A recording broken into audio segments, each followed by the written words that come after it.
Assalamualaikum students. Today we are going to complete our concept of valency. Why do atoms form bond? First of all, we will define valency. As in the previous video, I have told you about valency, capacity of an atom to give, accept or share electrons to achieve the octet state. Octet state क्या है? Stable state है जिसमें किसी भी atom के outermost shell में 8 electron का होना ज़रूरी है। जो भी एटम जो है ये ऑक्टेट स्टेट हासिल कर लेता है वो स्टेबल हो जाता है। तो इस स्टेबिलिटी को हासिल करने के लिए एटम्स इलेक्ट्रॉन या तो गेन करते हैं या लॉस करते हैं या फिर शेयर करते हैं। तो जितने भी वो इलेक्ट्रॉन गेन लॉस या शेयर करेंगे वो उसकी वैलेंसी होगी। इस बेसिस पे हमने देखा कि there are two types of compound, ionic compound and covalent compounds. Ionic compounds are formed by the loss or gain of electron, and covalent compounds are formed by the sharing of electrons. In previous lecture we have discussed the covalent compound. In this video we will discuss the ionic compounds. In simple ionic compounds, valency is the number of electrons gained or lost by an atom of an element to complete its octet. Ionic compound में valency वो होगी जितने भी electrons जो हैं, जितने number of electrons कोई भी एटम गेन करेगा या लॉस करेगा वो उसकी वैलेंसी होगी। जबकि कोवेलेंट कंपाउंड में इलेक्ट्रॉन गेन या लॉस नहीं होते बल्कि सिर्फ शेयर होते हैं। लेकिन आयनिक कंपाउंड में इलेक्ट्रॉन्स लॉस होंगे या जो है वो एटम उसको गेन करेगा। अब ये लॉस और गेन जो है वो कौन से एलिमेंट्स करेंगे? ऐसे एलिमेंट्स जिनके पास जो है वो 4 से less electrons in their outer shell या वैलेंस शेल मौजूद हैं, they prefer to lose the electrons. Elements having less than 4 electrons in their valence shell prefer to lose the electrons to complete their octet. For example, अब ऐसा कौन से elements करेंगे? ऐसा करेंगे ग्रुप 1, ग्रुप 2 और ग्रुप 3 की एलिमेंट्स। पीरियोडिक टेबल में जो है वो 18 ग्रुप्स मौजूद हैं। उसमें जो ग्रुप 1, 2 और 3 के एलिमेंट्स हैं, they prefer to loss electron because they have less than 4 electrons in their valence shell. यहाँ पे एग्जांपल है कि जैसे सोडियम है, magnesium and aluminium have 1, 2 and 3 electron in their valence shells respectively. Respectively का मतलब है कि सोडियम, मैग्नीशियम, एल्यूमिनियम, सोडियम के पास 1 इलेक्ट्रॉन है, मैग्नीशियम के पास 2 वैलेंस इलेक्ट्रॉन है एंड एल्यूमिनियम के पास वैलेंस इलेक्ट्रॉन्स 3 है, कि इनके लास्ट शेल में जो है वो 3 इलेक्ट्रॉन है। तो जिस तरतीब से एलिमेंट्स लिखे हुए हैं उसी तरतीब से जो है वो आगे उनके वैलेंस इलेक्ट्रॉन्स लिखे हुए हैं। Elements having 5 or more than 5 electrons in their valence shell gains electrons to complete their octet. अब ऐसे एलिमेंट्स जिनके वैलेंस शेल में 5 या 5 से ज़्यादा इलेक्ट्रॉन्स मौजूद हैं वो क्या करेंगे? वो इलेक्ट्रॉन्स गेन करेंगे। For example, nitrogen, oxygen and chlorine. Nitrogen is present in group 15, that's why it has 5 electron in its valence shell. Oxygen is present in the group 16, it has 6 electron in the valence shell. Chlorine is present in the group 17, it has 7 electrons in their valence shells respectively. They gain 3, 2 and 1 electrons respectively to complete their octet. अब मैंने आपको पहले बताया कि हर element को अपना octet complete करने के लिए 8 इलेक्ट्रॉन की ज़रूरत है। अगर नाइट्रोजन के पास वैलेंस शेल में 5 इलेक्ट्रॉन है तो उसको अपना ऑक्टेट कंप्लीट करने के लिए 8 इलेक्ट्रॉन कंप्लीट करने के लिए 3 इलेक्ट्रॉन की ज़रूरत होगी। तो नाइट्रोजन जो है वो 3 इलेक्ट्रॉन गेन करेगा। ऑक्सीजन के वैलेंस शेल में 6 इलेक्ट्रॉन मौजूद है और ऑक्टेट कंप्लीट करने के लिए इसे जो है वो सिर्फ 2 इलेक्ट्रॉन्स की ज़रूरत है, तो ये 2 इलेक्ट्रॉन गेन करेगा। जबकि क्लोरीन जो है उसके पास ऑलरेडी 7 इलेक्ट्रॉन मौजूद है और वो सिर्फ 1 इलेक्ट्रॉन गेन करेगा।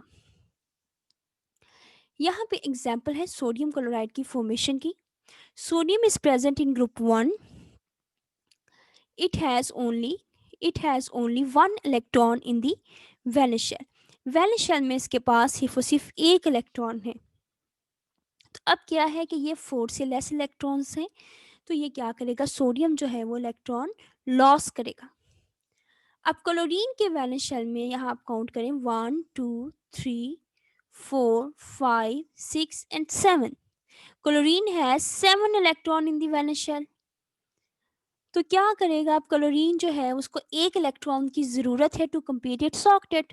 सोडियम को भी अपना ऑक्टेट यहाँ पे कंप्लीट करने के लिए 8 इलेक्ट्रॉन की ज़रूरत है. तो ऑफ कोर्स 8 इलेक्ट्रॉन जो है वो इसको कोई भी नहीं देने वाला, ना शेयर कोई करने वाला है. तो सोडियम अपना एक इलेक्ट्रॉन जो है वो क्लोरीन को दे देगा. ये देखें यहाँ पे इस तरह से सोडियम का ये वाला इलेक्ट्रॉन क्लोरीन के पास चला जाएगा. अब इससे क्या होगा, अब इससे ये सोडियम का देखें, ये आउटरमोस्ट वाला शेल है ये बिल्कुल खाली हो जाएगा. मीन्स ये शेल ही खत्म हो गया. अब जो इसका वैलेंस शेल बन गया ये अंदर वाला, और इसमें ऑलरेडी से 8 इलेक्ट्रॉन्स मौजूद हैं. इस तरह से सोडियम स्टेबल हो गया. क्लोरीन भी जो है वो अब 7 की बजाय इसके पास 8 इलेक्ट्रॉन हो गए हैं. Chlorine also become stable and bond forms here. ये जो लाइन आपको नजर आ रही है, इट इज़ अ बॉन्ड. इस सब कंपाउंड को हम कहेंगे sodium chloride.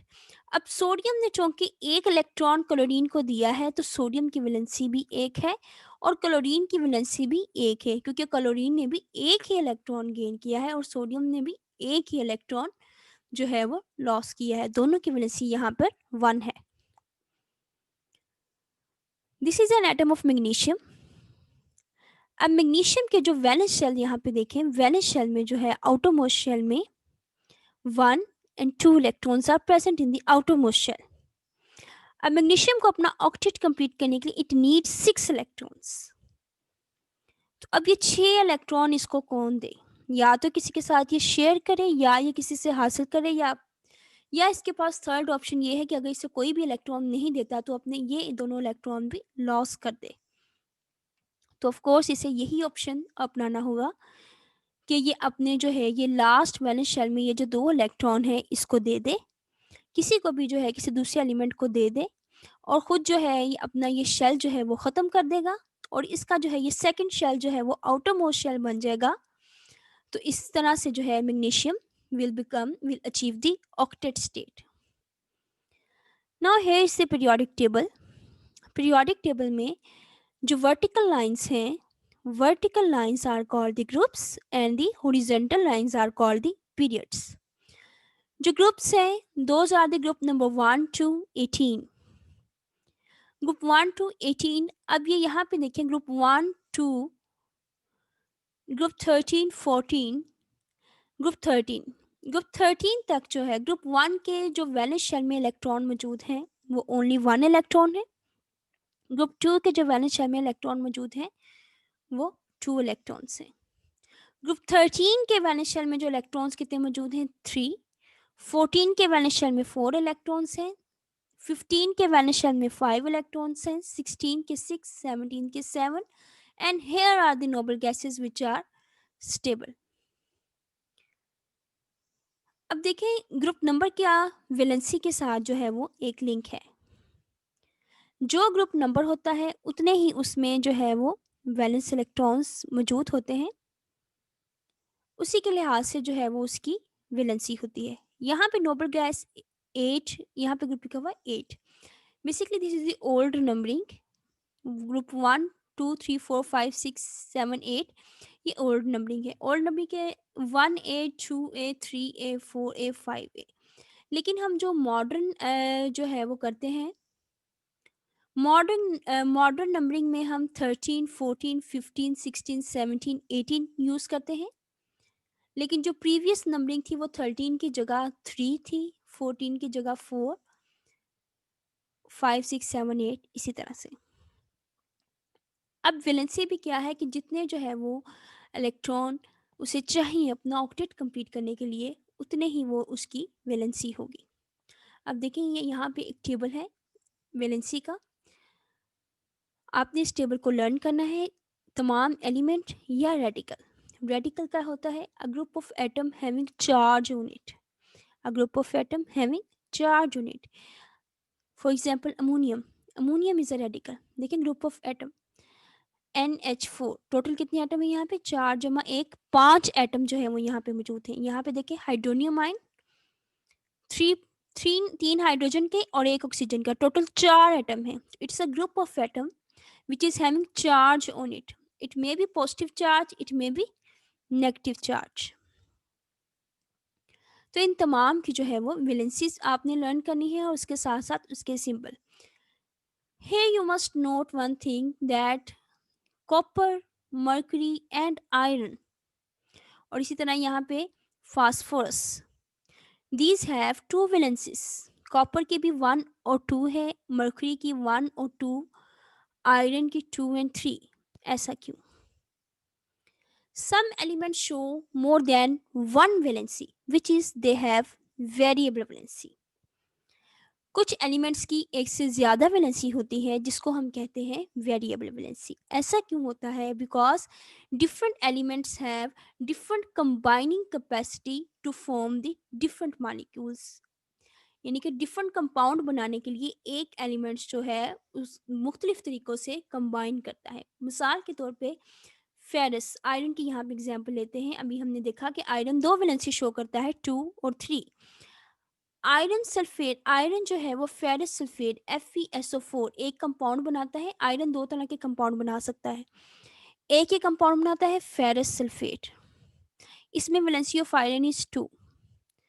But in ferric sulphate जिसका फार्मूला है Fe2SO4 होल थ्राइस, इसको पढ़ेंगे SO4 whole thrice, the valency of iron is 3। यहाँ पे हम एक और एग्जाम्पल देखते हैं आयरन की, कि आयरन की वैलेंसी 2 होगी कब? जब जो है आयरन किसी भी क्लोरीन क्लोरीन के 2 एटम्स के साथ जो है वो कंबाइन करेगा, तो यहाँ पे आयरन की वैलेंसी 2 होगी। अगर आयरन किसी भी एलिमेंट के 3 एटम्स के साथ कंबाइन करेगा तो उसकी वैलेंसी होगी 3। अगर आयरन किसी भी एलिमेंट के 2 एटम के साथ कंबाइन करेगा तो उसकी वैलेंसी होगी 2। तो ये है फेरिक क्लोराइड, क्योंकि यहाँ पे जो है वो 3 एटम के साथ कंबाइन कर रहा है, और ये है फेरस क्लोराइड। अब यहाँ पे मैंने 2 वर्ड यूज़ किए हैं, ferrous and ferric. Generally, the Latin or Greek name for the element is modified to end in OUS for the lower valency। अब जो लोअर वैलेंसी क्या है? FeCl2। जो कम वैलेंसी है वो 2 है, जो ज़्यादा वैलेंसी है वो 3 है। अगर हमने कम वैलेंसी वाले कंपाउंड का नेम लिखना है तो हम फेरम क्लोराइड की बजाय यहाँ पे लिखेंगे ferric chloride, sorry ferrous chloride. OUS लगाएंगे, OUS लगाएंगे। अगर हमने ज़्यादा वैलेंसी वाला कंपाउंड लिखना है तो हम उसके एंड में IC लगाएंगे, फेरिक पढ़ेंगे। तो इस तरह से इसके जस्ट नेम का लास्ट वर्ड चेंज करने से जो है वो हम पहचान लेंगे कि ये लोअर वैलेंसी वाला कंपाउंड है या हायर वैलेंसी वाला कंपाउंड है। Thank you students.